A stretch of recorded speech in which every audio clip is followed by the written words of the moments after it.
안녕하십니까, 박재원 세무사입니다. 자, 이번 시간에 알아볼 내용은 우리 상속세 계산 구조입니다. 도대체 상속세가 어떤 구조로 계산이 되는지 한번 전체적으로 알아보도록 하겠습니다. 자, 우리가 상속이라는 것은 아시다시피 부모님이 돌아가셨을 때 우리 가족들, 즉 상속인들이 부모님 전체 재산에 대해서, 돌아가신 분 재산에 대해서 계산하는 거죠. 그래서 어떻게 보면 모든 경제 활동에 정리되는 거, 그런 것들을 세금으로 부과하게 되는데, 상속세 계산 구조를 정확히 아실 필요가 있습니다. 이 계산 구조 안에 모든 절세 기법들이 다 들어있다고 보시면 돼요. 즉 상속세라는 거, 우리 세금 정할 때 상속세 누구한테 과세할 거냐, 어떻게 세금을 산출할 거냐, 세액은 어떻게 할 거냐, 누가 납부할 거냐를 정해놨습니다. 이 어떻게 안에서 내가 어떤 절세 방법을 사전에 준비할 수 있냐에 따라서 아주 절세 방법이 틀리다는 거죠. 자, 이제 구체적으로 상속세를 어떻게 계산하는지 하나 조목조목 한번 뜯어보도록 하겠습니다. 자, 본래 상속재산, 간조 상속재산, 추정 상속재산, 증여재산, 비과세재산, 과세가액 불산입자산, 공과금 장래비 채무. 자, 본래 가지고 있는 재산에다가 뭘 엄청나게 더해서, 그리고 무슨 비용 같은 걸 빼고 상속세 과세 가액을 계산하는 겁니다. 자, 한번 그 내막들을 구체적으로 한번 볼게요. 본래 상속 재산이다 하면 원래 그분이 돌아가실 당시에 가지고 있는 재산입니다. 뭐 부동산도 좋고 예금도 좋고 모든 자산인 거죠. 그래서 경제적 가치가 있는 것을 다 모읍니다. 모은 다음에 현재 재산은 아지만 간조 상속 재산인 게 있어요. 즉 이분이 회사 다녔는데 퇴직금을 5억을 받아야 될 거다. 아직 받지는 않았다.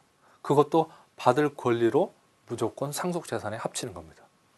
또 보험금 아직 청구되지 않았지만 보험금이 나오면 그것도 재산에 포함되고요. 신탁 맡겨놓은 자산, 이것도 상속 재산에 포함됩니다. 추정 상속 재산, 이게 대한민국의 가장 악법 중에 악법인데요. 어떤 악법이냐, 여기 보시죠. 1년 이내에 2억이 없어졌다. 2년 이내에 아버지 재산 5억이 없어졌는데 어디 갔는지 모른다. 그러면 어떻게 돼요? 가족들이 가져간 걸로 추정하겠다. 보겠다. 아버지가 어디 가서 썼는지 알 수는 없지만 그 이상이 된 돈인데 증빙이 안 된다 그러면 서울의 큰아들이 가져갔겠니? 이게 결론이라는 겁니다. 그래서 큰아들이 내가 안 가져갔어요라고 서류를 내지 못하면 가져간 걸로 보겠다. 그죠? 이게 추정상속재산입니다. 자, 제가 한 예를 한번 들어볼게요. 아버지가 돈이 좀 많아요.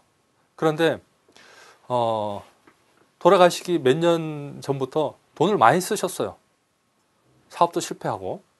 그래서 돈을 썼는데 이 돈을 어디에 썼는지 모릅니다. 왜? 아들은 하나인데, 아들은 어디가 있냐? 고등학교 때부터 미국에 가 있습니다. 아버지가 돈을 어디다가 국내에서 썼는지 말하나요? 알 수 있나요? 아버지가 아들한테 나 돈 이렇게 썼다, 미국에 있는 아들한테 계속 말할 수도 없는 거고, 미국에 있는 아들이 아버지 그 돈 어디 쓰셨어요? 돈 쓸 때마다 물어볼 수 있는 건 아니잖아요. 그런데 돌아가시기 전 1년 이내에 2억이 없어졌다, 2년 이내에 5억이 없어졌는데 어디 갔는지 못 찾겠다 하면 미국에 있는 큰아들, 네가 가져갔겠지. 어떻게? 음으로 양으로. 그렇게 해서 재산으로 과세되는 겁니다. 있는 재산만 하는 게 아니죠.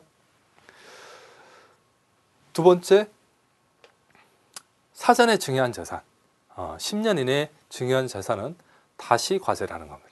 다시 뭉쳐서 과세를 하는 겁니다.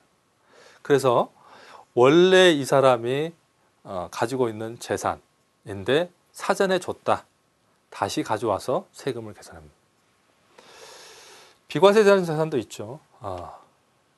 묘지, 묘토, 임야 중에 금양, 임야 이런 것들은 아예 세금을 부과하지 않고요. 또 이 재산 중에 공익법인에 나라에다 줬다. 사회복지법인에다가 공익법인에다 줬다. 이런 것도 세금을 부과하지 말자. 이렇게 돼 있고요. 또 이분이 빚을 많이 졌어요. 채무가 있습니다. 채무도 당연히 빼줘야 되겠죠.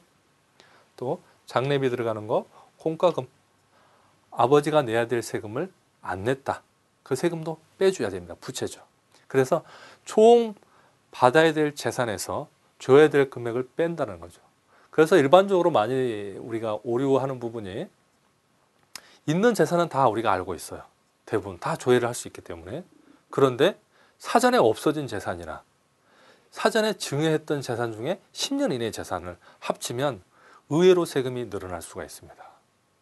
자, 이런 것들을 다 뭉쳐서 상속세 과세 계약으로 합니다. 자, 이 과세 계약에서 뭔가를 또 빼고 더하고 했겠죠. 자, 이 과세 계약에서 공제를 해줍니다.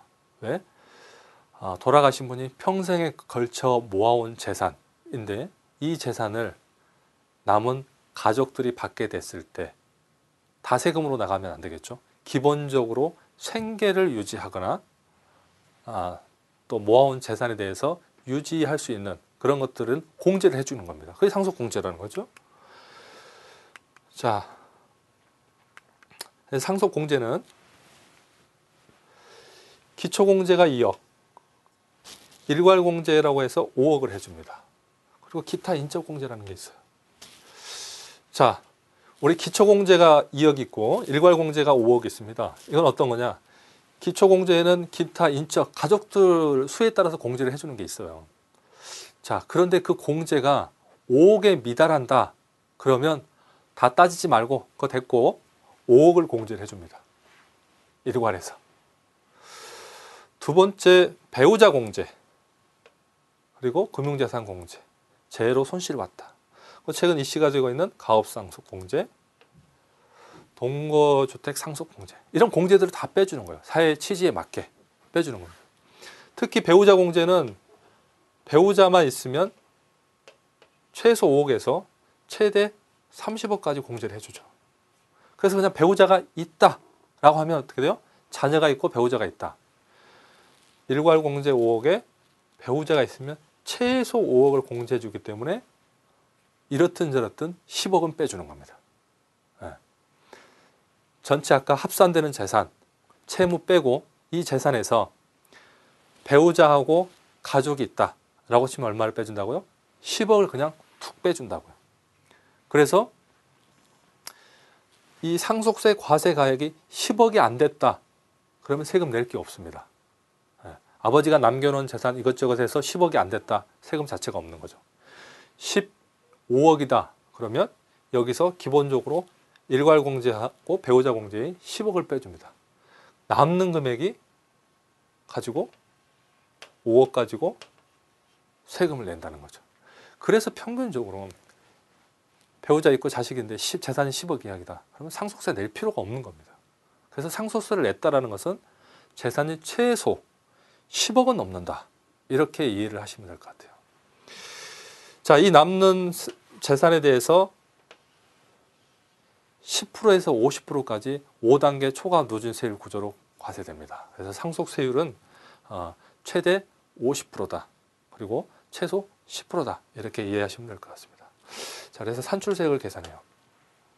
자, 상속세는 제가 설명드렸지만 이 상속세 안에 합산되는 거, 빠지고 되는 거 이런 것들이 다 나오고요.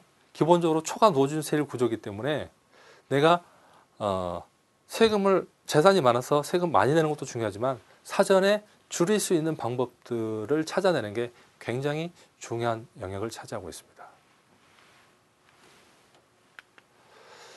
자, 마지막으로 정리를 하면 상속세 계산 구조는 이 계산 구조를 여러분들이 꼭 한 번씩 직접 한번 써보세요. 이 써보면 그 안에 다 절세 방법들이 있고 여러분들이 의문점이 생깁니다. 거기서 다 노하우가 나오고 고객들에 대해 절세 방법, 내 재산 우리 가족에 대한 상속세를 줄이는 방법이 나오기 때문에 꼭 한번 써보시기 바랍니다. 감사합니다.